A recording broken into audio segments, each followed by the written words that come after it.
जय माता दी। श्री दुर्गा सप्तशती पाठ हिंदी अनुवाद सहित संपूर्ण चतुर्थो अध्याय।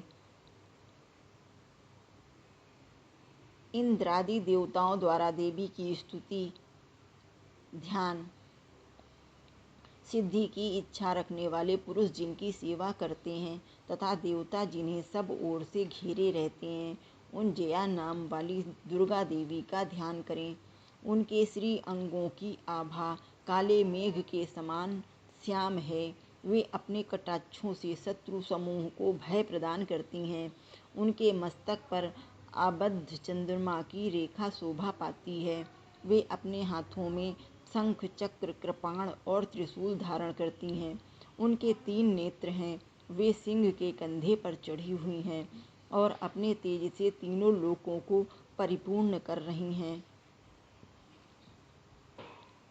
ऋषि कहते हैं, अत्यंत पराक्रमी दुरात्मा महिषासुर तथा उसकी दैत्य सेना के देवी के हाथ से मारे जाने पर इंद्र आदि देवता प्रणाम के लिए गर्दन तथा कंधे झुकाकर उन भगवती दुर्गा का उत्तम वचनों द्वारा स्तवन करने लगे।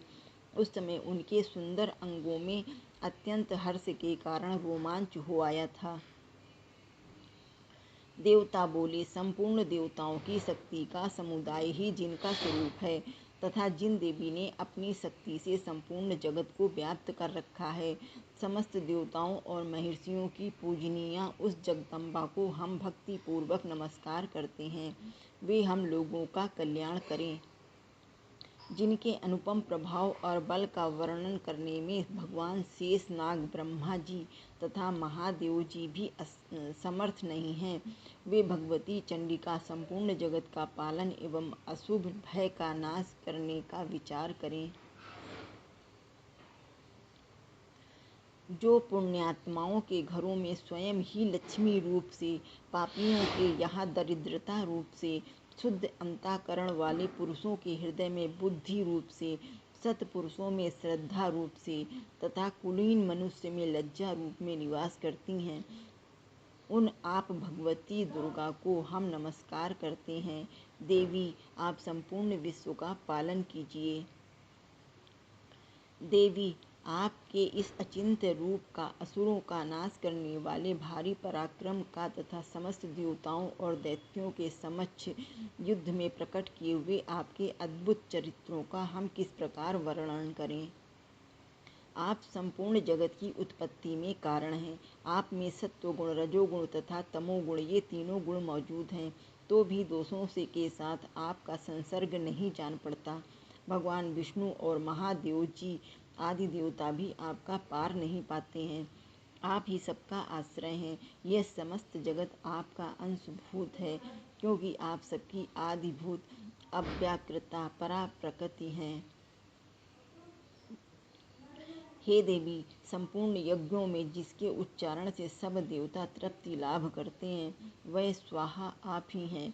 इसके अतिरिक्त आप पितरों की भी तृप्ति का कारण हैं, अतएव सब लोग आपको स्वधा भी कहते हैं। हे देवी, जो मोक्ष की प्राप्ति का साधन है, अचिंत महाव्रत स्वरूपा है, समस्त दोषों से रहित जितेंद्रिय तत्व को ही सार वस्तु मानने वाले तथा मोक्ष की अभिलाषा रखने वाले मुनिजन जिसका अभ्यास करते हैं, वह भगवती पराविद्या आप ही हैं।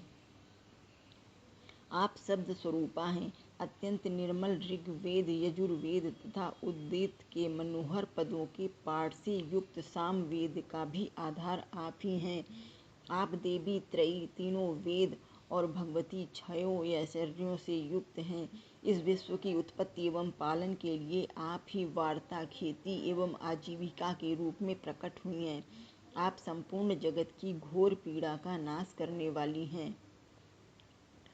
हे देवी, जिससे समस्त शास्त्रों के सार का ज्ञान होता है, वह मेद्या शक्ति आप ही हैं। दुर्गम भवसागर से पार उतारने वाली नौका रूप दुर्गा देवी भी आप ही हैं। आपकी कहीं भी आसक्ति नहीं है। कैटभ के शत्रु भगवान विष्णु के वक्ष स्थल में एकमात्र निवास करने वाली भगवती लक्ष्मी तथा भगवान चंद्रशेखर द्वारा सम्मानित गौरी देवी भी आप ही हैं। आपका मुख मंद मुस्कान से सुशोभित निर्मल पूर्ण चंद्रमा के बिंब का अनुकरण करने वाला और उत्तम सुवर्ण की मनोहर कांति से कमनीय है। तो भी उसे देखकर महिषासुर को क्रोध हुआ और सहसा उसने उस पर प्रहार कर दिया। यह बड़े आश्चर्य की बात है। हे देवी, वही मुख जब क्रोध से युक्त होने पर उदय काल के चंद्रमा की भांति लाल और तनी हुई भौंहों के कारण विकराल हो उठा, तब उसे देखकर जो महिषासुर के प्राण तुरंत नहीं निकल गए, यह उससे भी बढ़कर आश्चर्य की बात है, क्योंकि क्रोध में भरे हुए यमराज को देखकर भला कौन जीवित रह सकता है। हे देवी, आप प्रसन्न हो। परमात्म स्वरूपा, आपके प्रसन्न होने पर जगत का अभ्युदय होता है और क्रोध में भर जाने पर आप तत्काल ही कितने कुलों का सर्वनाश कर डालती हैं। यह बात अभी अनुभव में आई है, क्योंकि महिषासुर की यह विशाल सेना क्षण भर में आपके कोप से नष्ट हो गई। सदा अभ्युदय प्रदान करने वाली आप जिन पर प्रसन्न रहती हैं, वे ही देश में सम्मानित हैं। उन्हीं को धन और यश की प्राप्ति होती है। उन्हीं का धर्म कभी शिथिल नहीं होता तथा वे ही अपने हष्ट पुष्ट स्त्री पुत्र और भृत्यों के साथ धन्य माने जाते हैं। हे देवी, आपकी ही कृपा से पुण्यात्मा पुरुष प्रतिदिन अत्यंत श्रद्धा पूर्वक सदा सब प्रकार के धर्मानुकूल कर्म करता है और उसके प्रभाव से स्वर्ग लोक में जाता है। इसलिए आप तीनों लोकों में निश्चय ही मनोवांछित फल देने वाली हो। हे माँ दुर्गे, आप स्मरण करने पर सब प्राणियों का भय हर लेती हो और स्वस्थ पुरुषों द्वारा चिंतन करने पर उन्हें परम कल्याणमयी बुद्धि प्रदान करती हैं। दुख, दरिद्रता और भय हरने वाली देवी, आपके सिवा दूसरी कौन है जिसका चित्त सबका उपकार करने के लिए सदा ही दयादय रहता हो। देवी, इन राक्षसों के मारने से संसार को सुख मिले तथा ये राक्षस चिरकाल तक नरक में रहने के लिए भले ही पाप करते रहे हों, इस संग्राम में मृत्यु को प्राप्त होकर स्वर्गलोक में जाएं, निश्चय ही यही सोचकर आप शत्रुओं का वध करती हो। आप शत्रुओं पर शस्त्रों का प्रहार क्यों करती हैं? समस्त शस्त्रों को दृष्टिपात मात्र से ही भस्म क्यों नहीं कर देती? इसमें एक रहस्य है। ये शत्रु भी हमारे शस्त्रों से पवित्र होकर उत्तम लोकों में जाएं, इस प्रकार उनके प्रति भी आपका विचार अत्यंत उत्तम रहता है। खड्ग के तेज पुंज की भयंकर दीप्ति से तथा आपके त्रिशूल के अग्रभाग की घनीभूत प्रभा के चौंधियाकर जो असुरों की आंखें फूट नहीं गईं, उनके कारण यही था कि वे मनोहर रश्मियों से युक्त चंद्रमा के समान आनंद प्रदान करने वाली आपके इन सुंदर मुख का दर्शन करते थे। हे देवी, आपका शील दुराचारियों के बुरे बर्ताव को दूर करने वाला है। साथ ही यह रूप ऐसा है जो कभी चिंतन में भी नहीं आ सकता तथा जिसकी कभी दूसरों से तुलना भी नहीं हो सकती, तथा आपका बल और पराक्रम तो उन दैत्यों का भी नाश करने वाला है जो कभी देवताओं के पराक्रम को भी नष्ट कर चुके थे। इस प्रकार आपने शत्रुओं पर भी अपनी दया ही प्रकट की है।